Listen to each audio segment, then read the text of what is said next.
Okay guys, so I wasn't going to do a video on this because there's videos out there on strength tests and clarity of translucents. But I wanted to, for myself, test the translucents because I just got some Pardo and I wanted to check it out. And then people have asked me why I get the white translucent versus the regular translucent in Primo, so I figured, hey, I'll check that out because I accidentally, from an online seller, got regular translucent when I was supposed to get the white translucent, and I don't want to deal with sending it back. So I really wanted to see myself what the difference was. So I have 3 different settings on my pasta machine, 6, 7, and 8. Okay, so that's a thickness on my Atlas 150 Wellness. The problem is on a 9 on my pasta machine, I don't care if I go step by step from a 0 all the way to a 9, the 9 shreds my clay. And I don't care what one of these clays I was using. So an 8 will probably be the thinnest I can get my pasta machine to go. The one first thing I noticed about Pardo is when you bake it, and I don't know if you can see, you see that there? It has like a waxy feel. Like the beeswax almost comes out in it, which is quite strange, okay? You could probably sand that off. What I did just to check was I took some 99% alcohol, sprayed it on a rag, and I'm going to see if I can wipe it off. Which you can, because I already did this. And just wipe it off, okay? So, that may seem really weird at first. But look. You see that? So it does take it off. It's just really, I don't know, like the wax, the beeswax in it comes to the surface or something. It's kind of odd. So I wanted to show you that if you take some out, because some things I don't want to sand, you know what I mean? So what do I do if I have this all over it? But it looks like if you just take some alcohol to it, some 99% alcohol, you can just wipe it off. So let me do that to these so we can actually look at them, because I don't expect that to be on my piece. And you can feel it. It feels like wax. Okay. Let me wipe all of these off. Now, just by looking, we obviously know Kato's not a good translucent from everything I've heard. I don't use my Kato translucent. I got it in a pack to try Kato, so I got it in the starter pack that they had, and I just wanted to bake it up just to see, because I've never used it. I've seen other people say it's not good, but I wanted to see for myself, at least as a translucent goes. Okay, so let's start with the thinnest setting, because that's kind of where we go. So we have 2 Primos, right? These are the 2 Primos. Let me zoom in here. This is on setting 8 on my Atlas, okay? This is the white translucent right here. And I scored them with my ball tool, and I wrote W8 on it. This one I wrote P8. This one I wrote PAR. This one I wrote K8. So I know which ones they are. So this is the Primo, and this is the white translucent. Now, yes, there's a little air bubble in this one. But actually, the look of them are not that different. So, you know, at least at this thickness, it's not that different between the regular Primo translucent and the white translucent. I don't know. To me, I'm not seeing a huge difference. Clarity looks about the same. Color looks about the same. This is the Kato. You can see through it some. And this is a Pardo. And the Pardo is definitely a lot less yellow than either of those. So the Pardo might be nice. I got to do some playing to see if it can work with other clays. Okay, and then this is, so that was 8. This is a number 7, okay? So this is Kato. You can hardly see through it. This is the regular Primo here, and that's the white translucent there. So this one might just be a tad yellower, the regular Primo. Let me put it up next to the white. Regular Primo, white translucent Primo. So it's just a tad less. The white translucent's a tad less yellow, but they're both about the same clarity. And then obviously next to the Pardo, this one's a Pardo. The Pardo's more clear. Okay. And then if we go to 6 here, setting 6 on my pasta machine. So this is the white translucent. This is the regular Primo. Again, about the same clarity, about the same color thickness I'm seeing myself in person. The Pardo's obviously more clear, more transparent. And then the Kato, you can hardly see through there. So as far as the Pardo goes, I'm definitely liking the look of it. It is quite strong as well from all the strength tests I've seen, like Cindy Lee at your Polymer Clay Tutor.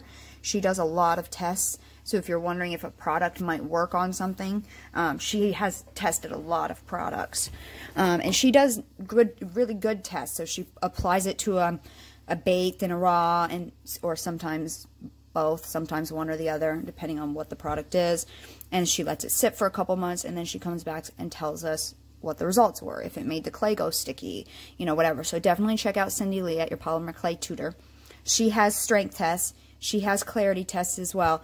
I just wanted to show the people who are following my videos, if I start using Pardo, this is why. The other thing is, I took this cane that I made up a while back, and I took a slice, and I put a piece of Pardo. Now, some of this still has the wax on it because I just wanted to see if I could get it off, so I wiped it off half of it. So let me wipe it off the rest of it. So I took, this is on a setting 8, I believe. Yeah, this is on a setting 8 on my pasta machine. And I just laid it over that cane. And then baked it.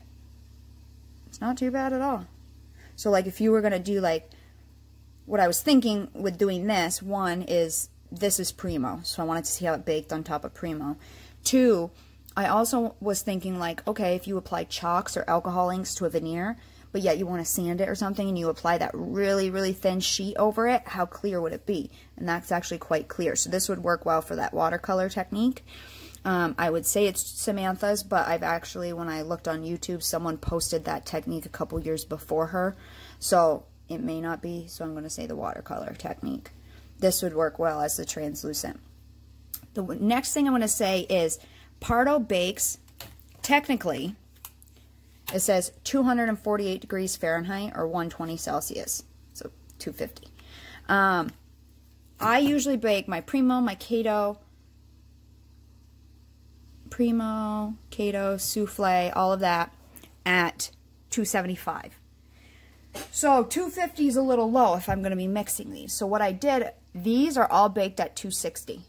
So I went up 10 degrees from the Pardo's recommended, but I went down, 15 from Primo, the 275, and baked them all for an hour. So it didn't burn the Pardo. I would say the Primo's at the same strength as it normally is baking for an hour. The Pardo also, by Cindy Lee's thing, gets clearer if you bake it for an hour compared to the 30 minutes. Look at that. That is like beautiful. Not that I'm going to be using this setting all the time either. That's why I wanted to do a thicker setting. But even then, it doesn't have that kind of tint to it, that yellow tint to it. It's great. So I just wanted to show you guys. And so this, again, was a sheet. I think this has Souffle and Primo. Might even have some Kato in it. I don't know. And then I put the Pardo over it, and I baked it at the 260 degrees for an hour. And I'm thinking they seem to mesh okay together. You can even read the 6 through the Primo. And this is not a thin slice. This is like thicker than my setting 6. So this clay in here is the Primo white, and then I just layered it on top just to see what the difference would be looking at it. Obviously it's going to make it a little fuzzy, but anyways, I just wanted to do a quick show you what I found. Obviously there's more in-depth videos and stuff, but this is just the ones I have. I didn't have Fimo translucent. I have some Fimo colors, but I don't have Fimo translucent, and I don't have Cernit translucent, if they have a translucent. I pretty much use white translucent. I'm okay now with using the regular Primo, because really, to me, Primo and white translucent, the tone is just very, very, very slightly different. actually, in setting 8, not really. The tone is about the same. Setting 7, the white translucent is just slightly less yellow. And then setting 6, again, they're about the same tone. The regular is just slightly more yellow. So it's, you know, I mean, really, I'm okay with either white translucent or regular translucent. They're seeming about the same to me.